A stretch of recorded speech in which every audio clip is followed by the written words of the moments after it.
അസ്സലാമലൈക്കും കൂട്ടുകാരെ, ഇന്നൊരു കുട്ടി ഈവനിങ് ബ്ലോഗാണ് കേട്ടോ. എല്ലാവരും വീഡിയോ മുഴുവനായിട്ട് കാണണേ. ഇതുവരെ സബ്സ്ക്രൈബ് ചെയ്ത് സപ്പോർട്ട് ചെയ്ത എല്ലാവർക്കും ഒരുപാട് താങ്ക്സ് ഉണ്ട് കേട്ടോ. ഇനിയും നിങ്ങളുടെ സപ്പോർട്ട് പ്രതീക്ഷിക്കുന്നുണ്ട് കേട്ടോ. വീഡിയോ ആദ്യമായിട്ട് കാണുന്നവർ സബ്സ്ക്രൈബും സപ്പോർട്ടും തരണേ.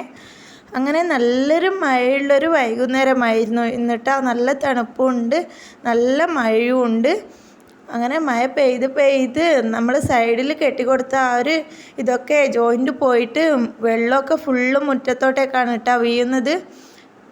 നല്ല മഴയും കൊണ്ട് ഇങ്ങനെ ഇരുന്ന് മഴ ആസ്വദിച്ച് കുറേ ടൈം ഇരുന്ന്. മഴക്കാലമായാലും നമുക്ക് വിശപ്പും ചൂടുള്ള ടീയൊക്കെ കുടിക്കാനൊരാഗ്രഹം കൂടുതലായിരിക്കുമല്ലോ. അങ്ങനെ ഞാൻ ഒരു ബ്രൂ കോഫി ചെറുതായിട്ടൊന്ന് തയ്യാറാക്കാമെന്ന് വിചാരിച്ചു. അങ്ങനെ ഞാൻ ബ്രൂ കോഫീൻ്റെ പൗഡറും പഞ്ചസാരയും പാൽപ്പൊടിയും ഇട്ട് ചെറുതായിട്ടൊന്ന് ഉണ്ടാക്കി.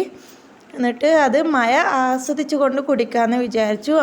ഇങ്ങനെ മഴ പെയ്യുമ്പോൾ ചായയും കോഫിയൊക്കെ ആയിട്ട് വാതിക്കലിരുന്നിട്ട് ചായ കുടിക്കാൻ എത്ര പേർക്ക് ഇഷ്ടമുണ്ട്. മഴ പെയ്ത് നല്ല തണുപ്പത്ത് ചൂടുള്ള ചായ ഇങ്ങനെ കുടിക്കുമ്പോൾ വേറെ തന്നെ ഒരു രസമാണ് കേട്ടോ. അങ്ങനെ എൻ്റെ മല്ലിയില കുറച്ച് വലുതായിട്ടുണ്ട്, കുറച്ച് ഒരു നേരത്തെ ആവശ്യത്തിനായിട്ട് മല്ലിയില പൊന്തിയിട്ടുണ്ട്. അങ്ങനെ ഞാനത് വെട്ടിയിട്ട് കറിയിലോട്ടൊക്കെ ഇടുന്നതാണ്. ബീഫിൻ്റെ കറി വെച്ചിട്ടുണ്ടായിരുന്നു. വൈകുന്നേരത്തേക്ക് മഴയൊക്കെ പെയ്തപ്പോൾ മോന് നല്ല വാശി പൊറാട്ട വേണമെന്നും പറഞ്ഞിട്ട്. അപ്പം ഞാൻ പറഞ്ഞു പൊറാട്ട ഞാൻ വീട്ടിൽ നിന്ന് ചുട്ട് തരാമെന്ന് പറഞ്ഞിട്ട് ചെറിയൊരു കളത്തരം കളിച്ചു. പൊറാട്ട പോലെ ആയിട്ടൊന്നുമില്ല, കാണാൻ പൊറാട്ട പോലെയാണെങ്കിൽ പൊറാട്ടൻ്റെ ആ ഒരു അരികത്തേ വെക്കാൻ പറ്റില്ല, കാരണം അത്രയ്ക്ക് സോഫ്റ്റ് ആയിട്ടുള്ള ഒരു അപ്പമാണ്. ഇത്രയാണ് എനിക്ക് മല്ലിയില കിട്ടിയത്. അങ്ങനെ ഞാനത് കറിയിലിട്ടു. അങ്ങനെ ഞങ്ങൾ കുറച്ച് ചോറും എടുത്തു, ഒരു മുട്ടയും പൊട്ടിച്ച് പാർന്നു. എന്നിട്ട് അതിലേക്ക് ഒരു നുള്ളു ഉപ്പിട്ട് അത് നന്നായിട്ടൊന്ന് മിക്സിയിലിട്ട് കറക്കി എടുക്കുന്നുണ്ട്. വീഡിയോ ഇഷ്ടമായെങ്കിൽ ലൈക്ക് ചെയ്യാൻ മറക്കണ്ട കേട്ടോ. സബ്സ്ക്രൈബും ചെയ്യണേ. നിങ്ങളുടെ അഭിപ്രായം കമൻറ്റിലും അറിയിക്കണം. ഇത് ഇപ്പോൾ യൂട്യൂബിൽ ട്രെൻഡിങ് ആയിട്ടുള്ള ഒരു ഐറ്റമാണ്. എല്ലാവരും ഇങ്ങനെ കുപ്പിക്ക് തോട്ടമൊക്കെ തുളച്ചിട്ട് വീഡിയോയിൽ ഇടുന്ന കാണാം. അങ്ങനെ ഞാനും തയ്യാറാക്കി നോക്കിയതാണ് കേട്ടോ. സക്സസ് ആയിക്കോ ഇല്ലയോ എന്ന് ഞാൻ ലാസ്റ്റ് പറയാം കേട്ടോ. വീഡിയോ മുഴുവനായിട്ട് കണ്ടു നോക്കുക. അങ്ങനെ ഞങ്ങൾ ആ ഒരു മിക്സ് അരച്ചെടുത്തിട്ടുണ്ട്. എന്നിട്ട് അതൊരു പാത്രത്തിലോട്ടേക്ക് ഒഴിച്ച് കൊടുത്തിട്ട് അത് നമ്മൾ മിക്സിയിൽ എന്തടിക്കുമ്പോഴും അതിൻ്റെ അകത്തുള്ളതൊക്കെ ഫുള്ള് ഇങ്ങനെ വടിച്ചിടുമല്ലോ. അതിൻ്റെ ഒരു സ്വഭാവം അങ്ങനെയാണ്. നിങ്ങളിങ്ങനെ ചെയ്യാറുണ്ടോ എന്ന് എനിക്കറിയില്ല. പിന്നെ അങ്ങനെ അതിലോട്ടേക്ക് ആവശ്യമുള്ള മൈദപ്പൊടി ഇട്ട് കൊടുക്കുന്നുണ്ട്.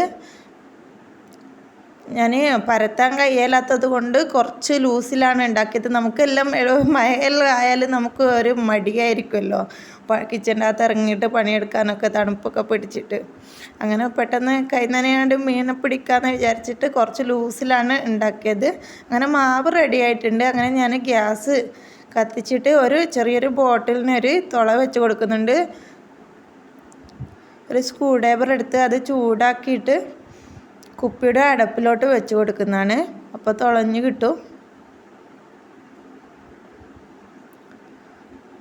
ഒരുപാട് പേര് നമ്മുടെ വീഡിയോ കാണും, എന്നാലും സബ്സ്ക്രൈബ് ചെയ്യാണ്ട് കാണുന്നവർ ഉറപ്പായിട്ടും സബ്സ്ക്രൈബ് ചെയ്ത് സപ്പോർട്ട് തരണം. ഇതുവരെ സപ്പോർട്ട് ചെയ്തവർക്കൊക്കെ ഒരുപാട് താങ്ക്സ് ഉണ്ട്. അങ്ങനെ ആ ഒരു കുപ്പിയിലോട്ട് ഞാൻ മാവൊക്കെ ആക്കി എടുക്കുന്നതാണ്. മഴയൊക്കെ പെയ്യുമ്പോൾ നിങ്ങളുടെയൊക്കെ വൈകുന്നേരം എങ്ങനെയായിരിക്കും? മഴ പെയ്യുമ്പോൾ എന്തെങ്കിലും കഴിക്കാനൊക്കെ തോന്നുമോ? അങ്ങനെ ആ ഒരു മാവിൻ്റെ അകത്തുള്ളത് ഞാൻ വീഡിയോയിൽ കാണും പോലെ ഫ്രൈ പാനിൽ വെച്ച് ഇങ്ങനെ പൊറാട്ടയുടെ രൂപത്തിലാക്കിയിട്ട് ചുട്ടെടുത്തു. എങ്കിലും എൻ്റെ മാവ് കുറച്ച് ലൂസായി പോയിട്ടുണ്ടായിരുന്നു. കാണാനും പൊറാട്ട പോലെ തന്നെ ഉണ്ട്, പക്ഷേ സംഭവം നല്ല ടേസ്റ്റും ഉണ്ട്, കഴിക്കാൻ സോഫ്റ്റാണ്. നിങ്ങൾക്ക് ഈ ഒരു ഫുഡും ഈ ഒരു വീഡിയോ ഇഷ്ടമായെങ്കിൽ ലൈക്ക് ചെയ്യുക. ഇന്നത്തെ വിശേഷം ഇത്രയൊക്കെ ഉള്ളൂ. ബായ്.